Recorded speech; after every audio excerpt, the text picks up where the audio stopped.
Muito bom dia. Sejam muito bem-vindos a mais uma lição da Escola Bíblica da Igreja Batista das Caldas da Rainha. Como sabem, nas últimas lições nós temos estado a estudar o Evangelho de Lucas. Na verdade, esta já é a segunda série de lições sobre o Evangelho de Lucas. Já passámos um trimestre inteiro a estudar o Evangelho de Lucas. Estamos agora no segundo trimestre em que estamos a estudar o Evangelho de Lucas e esta é a quinta lição sobre o Evangelho de Lucas.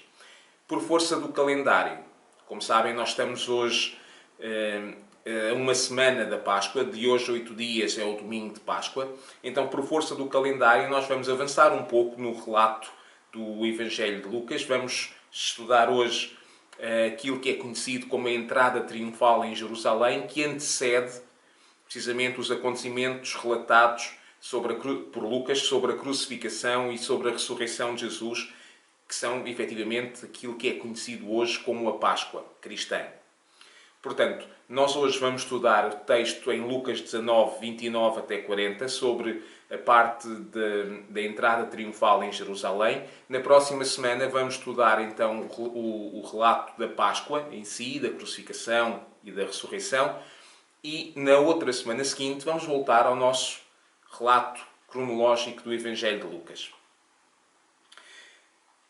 Antes de começar, eu queria só reafirmar a centralidade da Páscoa em termos da teologia cristã e da vida da Igreja cristã. A vida e a obra de Jesus só fazem pleno sentido quando olhados a partir da perspectiva da morte vicária de Jesus na cruz e da sua ressurreição, ou seja, a Páscoa em si. Nós podemos dizer que todos os escritos, todos os relatos dos Evangelhos, da vida e do ministério de Jesus, direcionam-nos para a Páscoa. A Páscoa é o culminar de toda a narrativa da vida e do Evangelho de Jesus. Não é o evento secundário na teologia cristã. A Páscoa é o pilar básico da teologia cristã. Jesus não está apenas a entrar em Jerusalém, ele está a entrar no evento culminante de toda a sua obra, a Páscoa, ou seja, a sua morte na cruz e a sua ressurreição. Neste sentido, também os primeiros cristãos celebravam o Domingo da Paixão, que dava início àquilo que ficou conhecido como a Semana Santa. Nós temos relatos do século IV em que é mencionada e relatada a celebração, por parte da Igreja Cristã, a celebração desta data especial. E o nome Domingo de Ramos é atribuído a esta data já depois, mais tarde, no século VII e no século VIII, porque é alusivo ao uso dos ramos por parte da multidão para pavimentar o chão onde Jesus iria passar. Isso está descrito não tanto no Evangelho de Lucas, mas mais no Evangelho de Mateus e de Marcos. Antes do século VII, lá está, em que passou a chamar-se Domingo de Ramos, o nome desta época era o Domingo da Paixão. Em relação aos textos paralelos, nós encontramos este episódio relatado nos outros três Evangelhos, quer em Mateus 21, quer em Marcos 11, como em João 12. O relato de Lucas é um pouco diferente. Tem a ver também com o objetivo de Lucas. Lucas está a escrever este seu Evangelho para um público não conhecedor de toda a tradição judaica, não conhecedor de toda a terminologia judaica e não conhecedor de toda a história israelita e judaica. Portanto, Lucas acaba por não mencionar o gesto de cortar e usar os ramos como saudação a Jesus, não é? Falámos há pouco nisso. E também não faz uma referência explícita a Zacarias 9, à profecia de Zacarias 9, para justificar a escolha do jumentinho como meio de transporte de Jesus para ele entrar em Jerusalém. No entanto, aqui ele é tratado como rei. Ele é apresentado como rei. E aqueles seus discípulos que o acompanham, não só os 12, mas toda a multidão de discípulos que acompanhava e que seguia Jesus, jubilosamente louvaram a Deus em alta voz à medida que ele se aproximava de Jerusalém. Nós vamos ver isso no versículo 37. Interessante ver é que Lucas faz a ligação entre aqui o início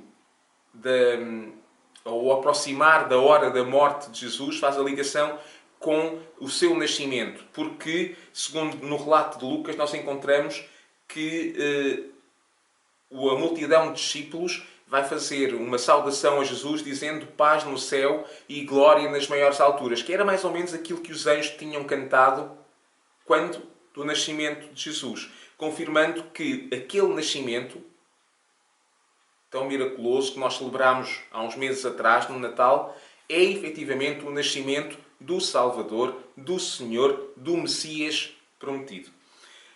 Portanto, neste relato do Evangelho de Lucas, nós vemos Jesus a deslocar-se para Jerusalém.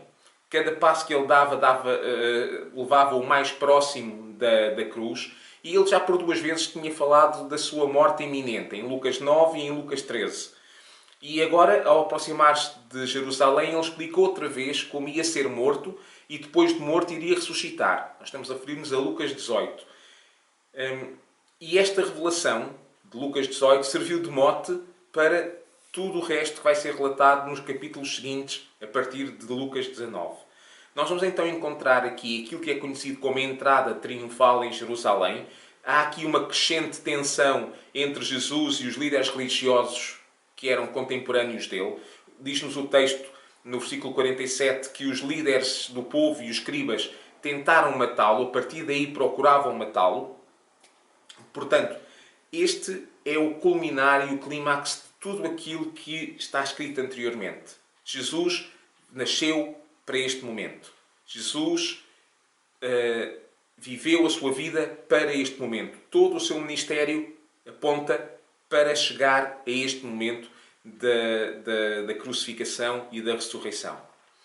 Portanto, a entrada triunfal não é apenas a entrada em Jerusalém, não é apenas a entrada na Páscoa, é a entrada precisamente no culminar e no propósito da vida de Jesus.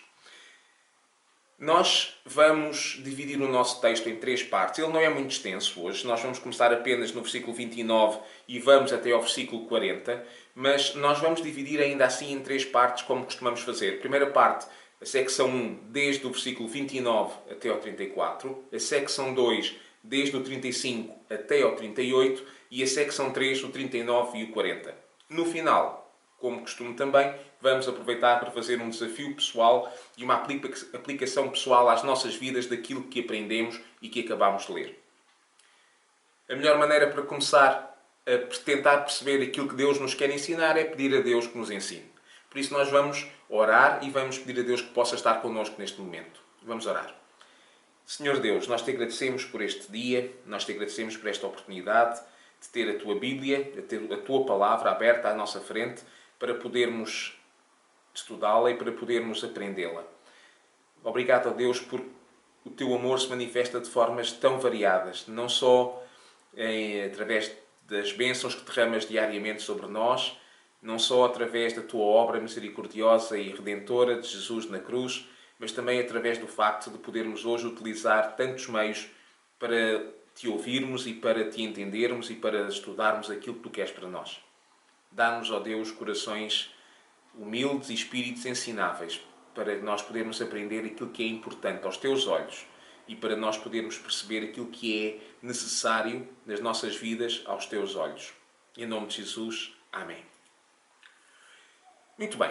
Vamos começar então, vamos continuar a nossa lição e começar então com a leitura da primeira secção do nosso texto, Lucas 19. Vamos começar no versículo 29 e vamos até ao versículo 34.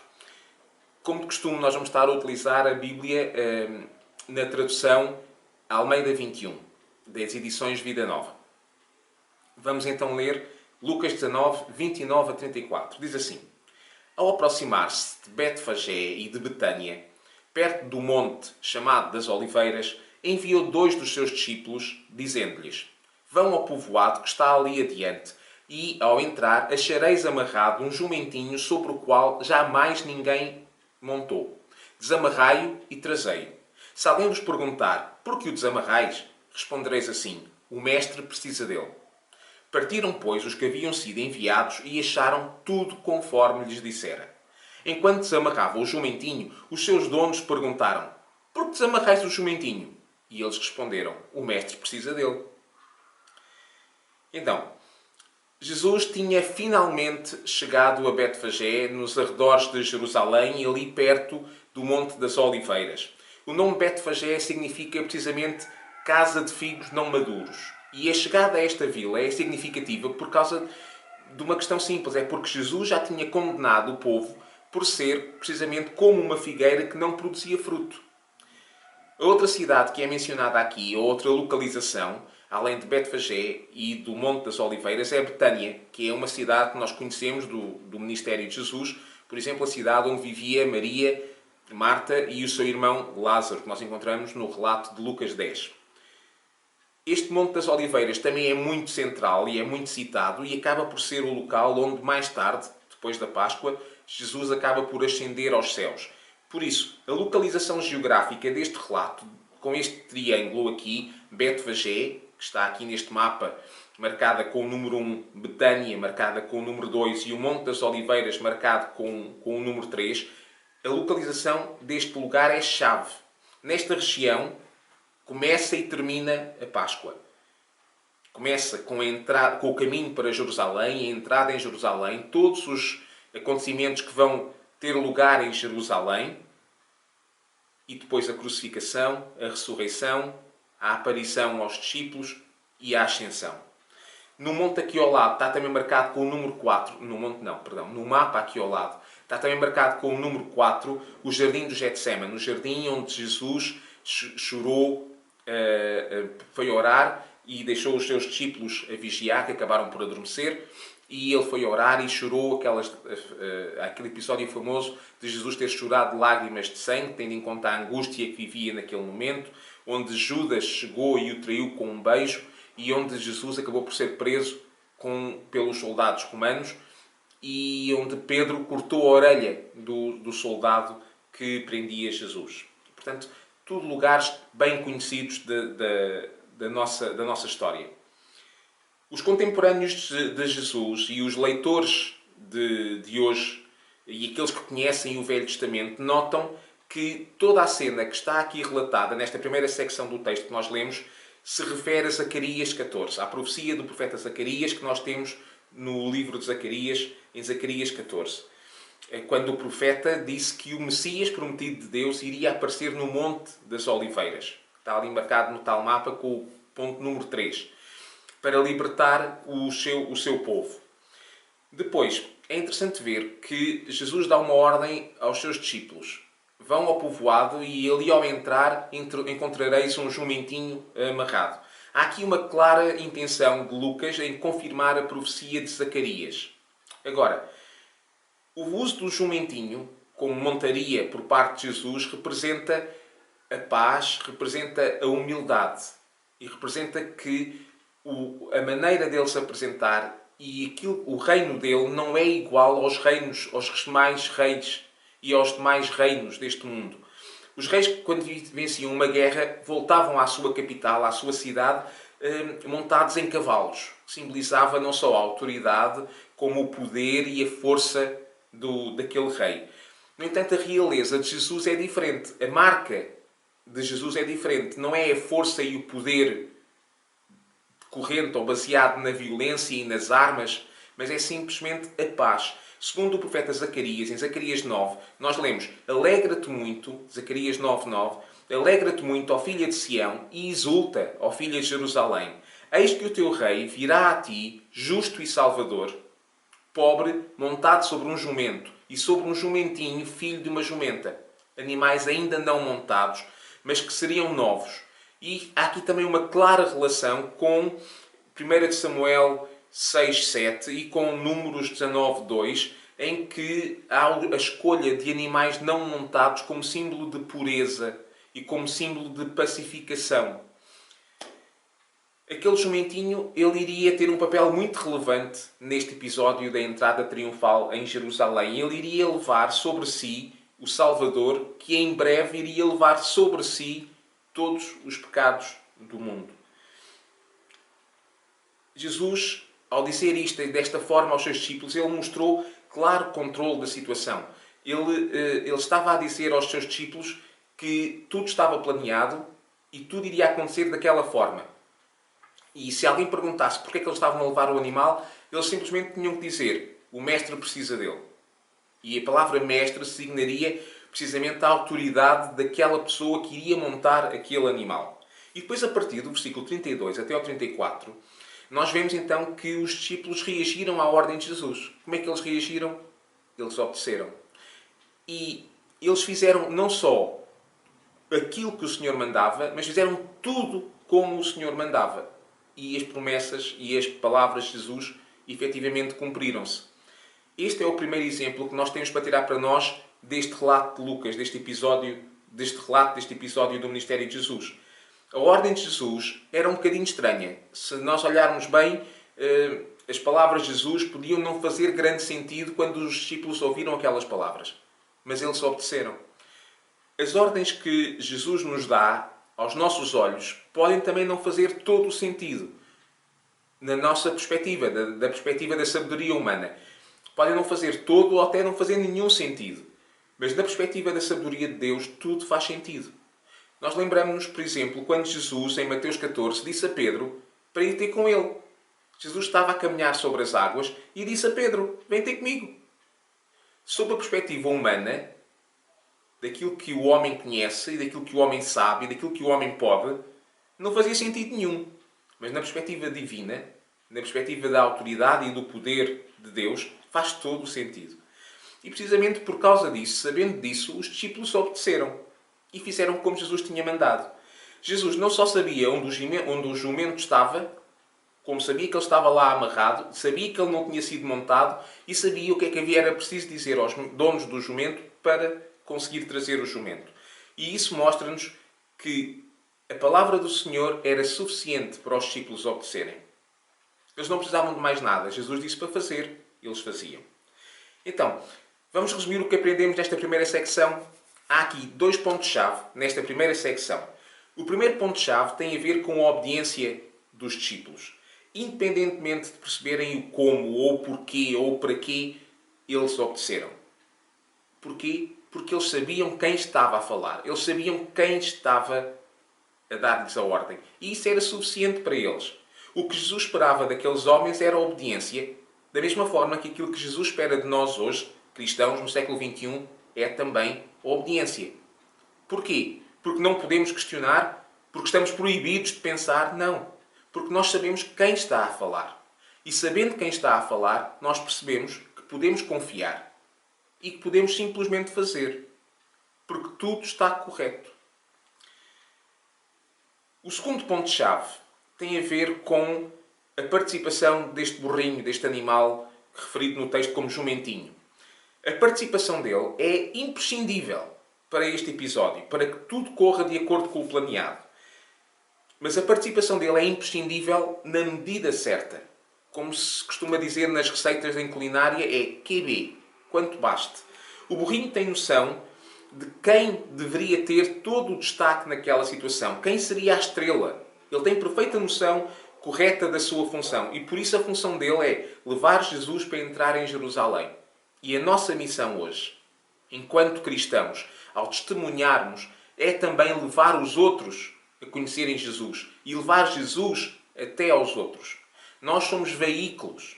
Nós não somos a estrela. Tal como o burrinho não era a estrela daquela situação, nós também não somos. Nós somos apenas o veículo. Se estivermos a falar em termos de filmes, Jesus é o ator principal e nós somos apenas os atores secundários cuja participação no filme apenas serve para dar destaque ao autor principal, que é Jesus. A mensagem da Páscoa, a mensagem do Evangelho é Jesus. Ao darmos o nosso testemunho, ao partilharmos o nosso testemunho, ao partilharmos o Evangelho, a estrela é Jesus.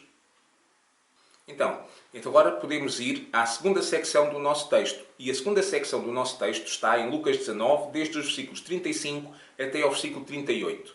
Vamos ler esta porção. Diz assim: Levaram-no, pois, a Jesus e, pondo os seus mantos sobre ele, o jumentinho, fizeram com que Jesus o montasse.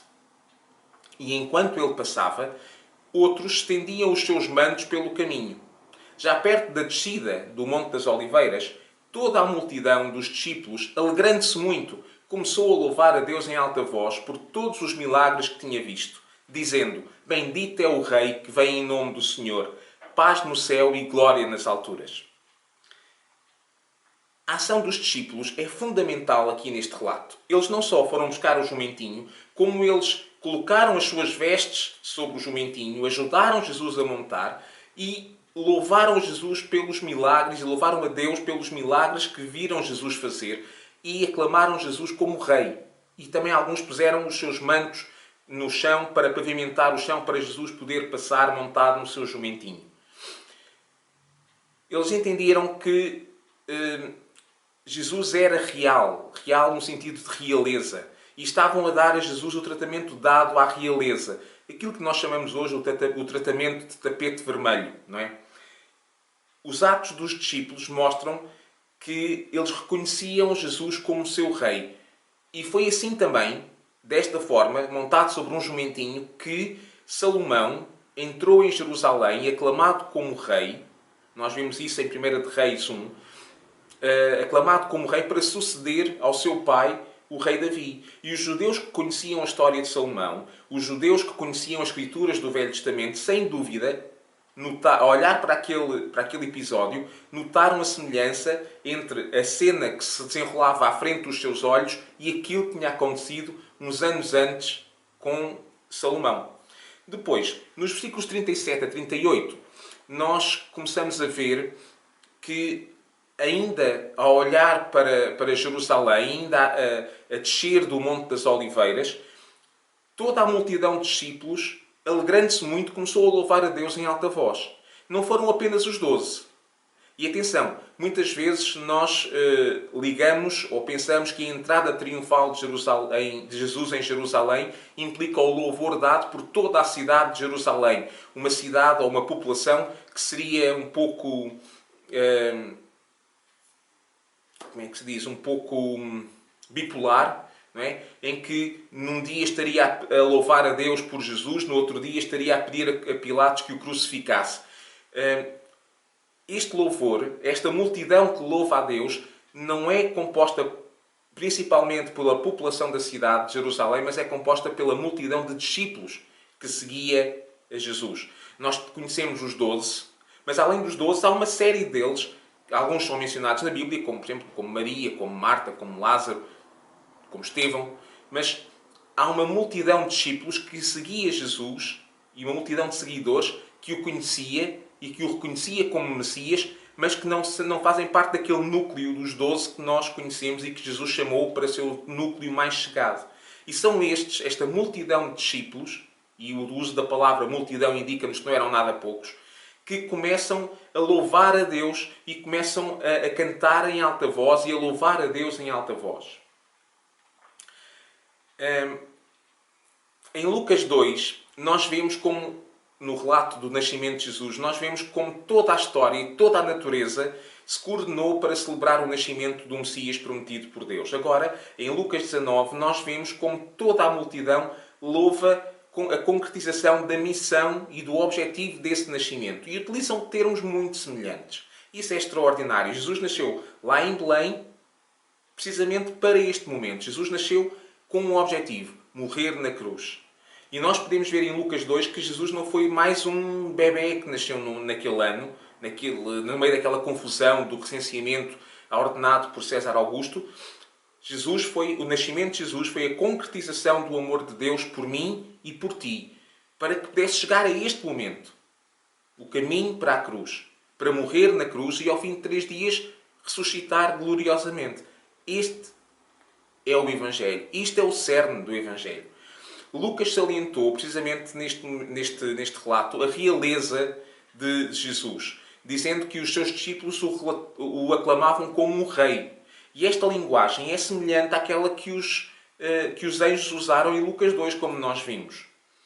E ao chegar a Jerusalém, a população, os discípulos, fazem eco do Salmo 118. Dizem: Bendito aquele que vem em nome do Senhor, que vem enviado pelo Senhor, que tem a autoridade daquele que o envia. Deste modo, nós podemos ver que as implicações de nós não recebermos Jesus são claras. Não recebendo Jesus, rejeitando Jesus como o Rei, como o Soberano, como o Senhor, Nós estamos a rejeitar a Deus porque Ele foi enviado por Deus em nome de Deus. Rejeitar um é rejeitar o outro. Então, vamos resumir aquilo que aprendemos aqui. Há aqui um ponto-chave nesta secção de versículos. E esse ponto-chave é o louvor.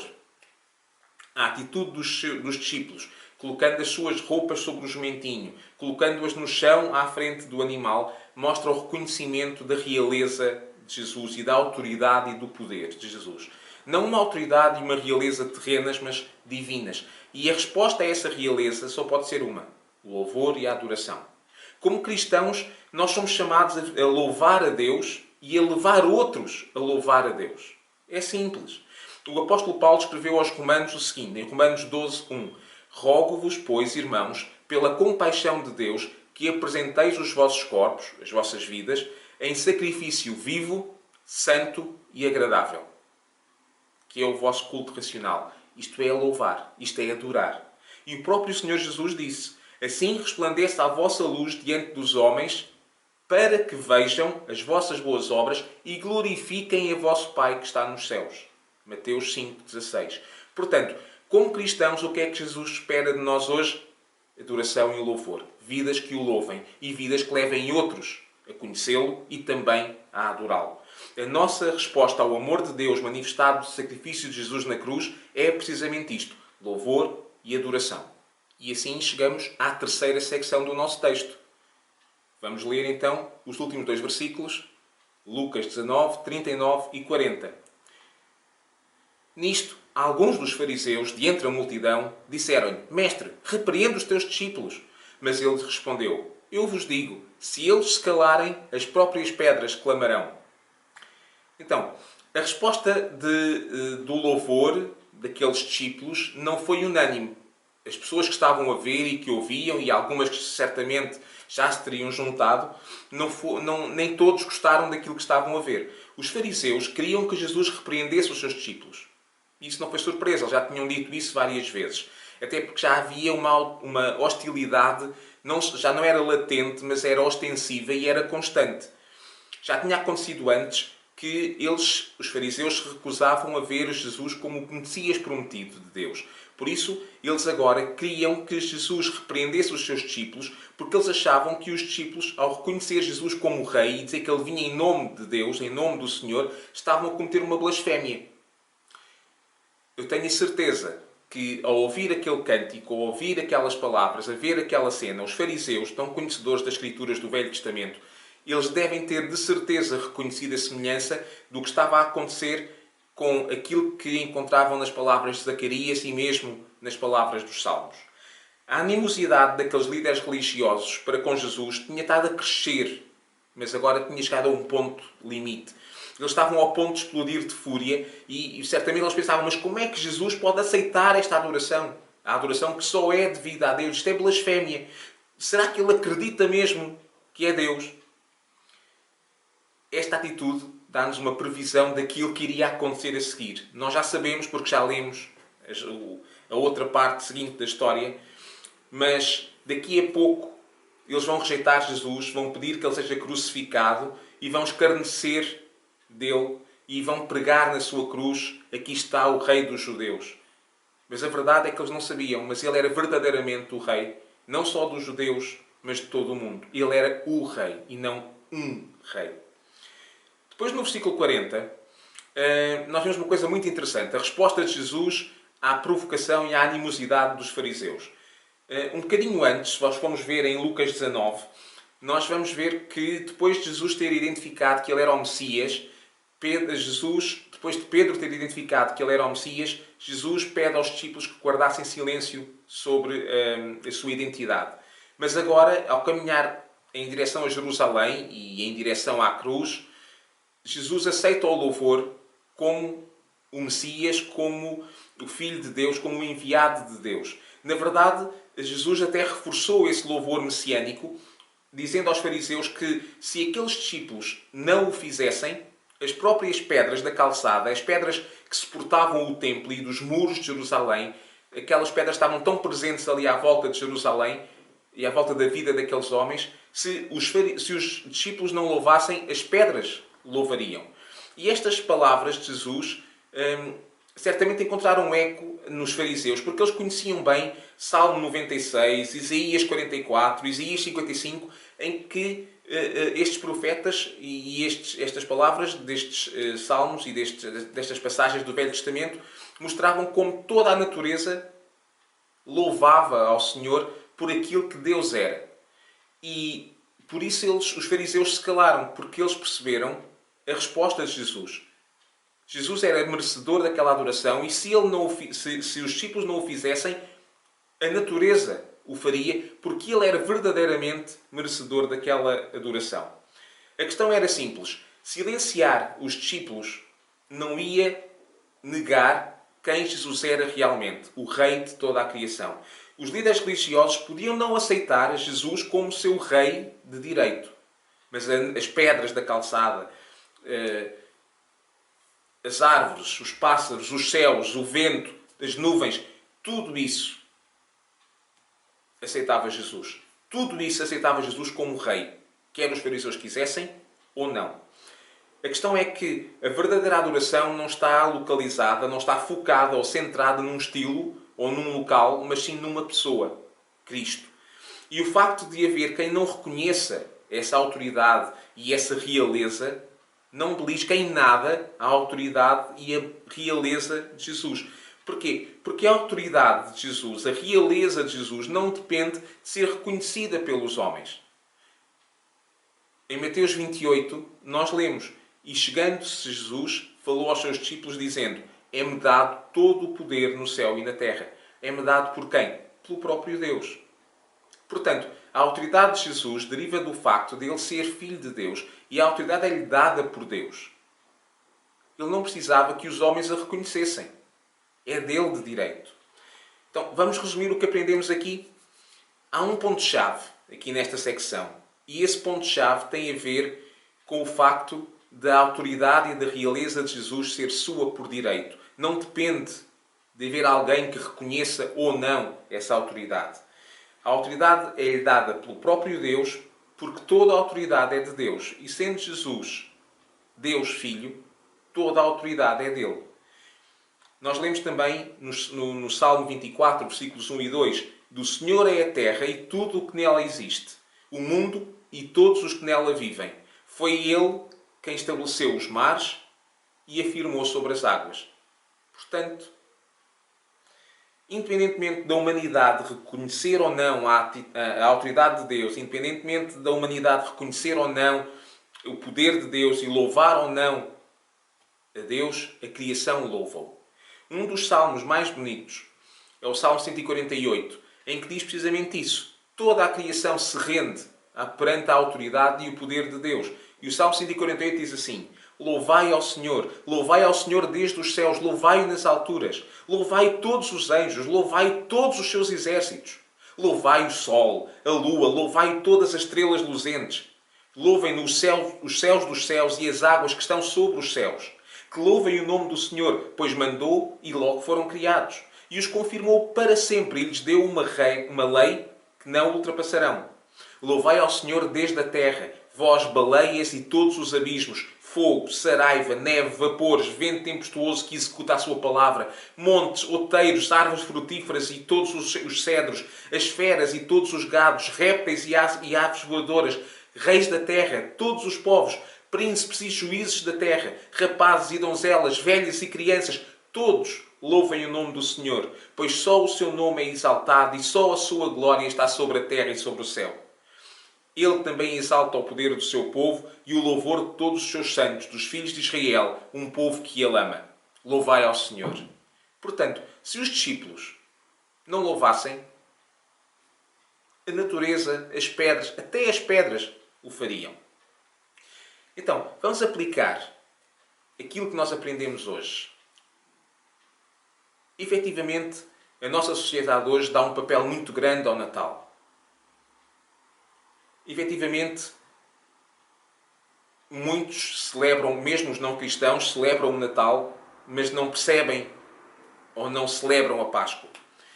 Muitos gostam de viver à custa do Natal, festas de família, o comércio vive muito à volta do Natal, tudo gira muito em torno do Natal.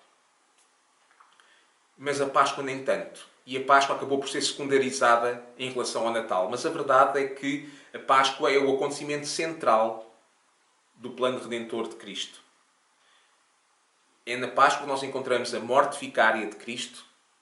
É na Páscoa que nós encontramos a ressurreição de Cristo. E é na Páscoa que nós somos lavados pelo sangue do Cordeiro. E é na Páscoa que a morte é vencida. E é na Páscoa que nós ganhamos a vida eterna e a possibilidade de ter uma relação pessoal e direta com Deus e de estar na sua presença, justificados dos nossos pecados, porque Jesus, o nosso Redentor, nos remiu, levando sobre Ele o castigo que nos era devido. E por isso nós podemos estar na presença de Deus. E isto é o resumo do Evangelho. A Páscoa é o resumo, a concretização do Evangelho. Portanto, como os discípulos foram buscar o jumentinho, nós devemos ser também como eles, obedientes. Porquê? Porque a ordem vem de Jesus. Isso para nós é suficiente. E tal como o jumentinho, nós sejamos também transportadores do amor de Deus aos outros, a todos aqueles que nos rodeiam, sem termos a pretensão de sermos estrelas ou de querer roubar o palco a quem, por direito, tem o direito a estar no palco. Depois, a única resposta que nós podemos dar ao amor de Deus, personificado em Cristo e materializado no sacrifício voluntário de Jesus na cruz, a única resposta que nós podemos dar é precisamente o louvor e a adoração. Louvar a Deus, adorar a Deus é o reconhecimento da sua autoridade sobre toda a criação e, em especial, o reconhecimento da sua autoridade sobre as nossas vidas. Jesus é digno de adoração e é digno dessa adoração como Senhor e Criador de todo o universo, toda a criação. Ele tem essa autoridade e o poder que é dele por direito. Nós encontramos as palavras de João, quando ele escreveu a sua visão do Apocalipse. Encontramos isso em Apocalipse 5, versículos 11 e 12. E nós lemos assim: E olhei, diz João, e ouvi a voz de muitos anjos ao redor do trono, e dos animais, e dos anciãos, e era o número deles, milhões de milhões e milhares de milhares. E com grande voz eles diziam: Digno é o Cordeiro, que foi morto, de receber o poder, e as riquezas, e a sabedoria, e a força, e a honra, e a glória, e as ações de graças. Apocalipse 5, 11 e 12. Ele é digno. O Senhor é digno. Nós não precisamos de mais nada para sabermos que Ele é digno do nosso louvor e é digno da nossa adoração. E a nossa vida deve ser um hino de louvor e de adoração. Não só a parte exterior da nossa vida, mas também os nossos pensamentos, os nossos sentimentos devem louvar a Deus. E tal como o nosso interior deve louvar a Deus, também o nosso exterior deve contribuir para que outros possam louvar a Deus. Esta é a mensagem da entrada triunfal em Jerusalém. Nós não quisemos esgotar tudo aquilo que podíamos aprender deste texto. Há muito mais, mas muito mais coisas que nós podíamos aprender aqui sobre este texto. No entanto, hoje, esta é a mensagem que Deus tem para nós. Que Deus nos dê sabedoria e que Deus nos dê força para pôr em prática o que aprendemos e sabedoria para podermos viver vidas que o louvem e que o glorifiquem. Amém. Despeço-me com amizade, como dizia o engenheiro Sousa Veloso aqui há uns anos atrás, naquele programa TV Rural. Despeço-me com amizade, não até ao próximo programa, mas até à próxima lição.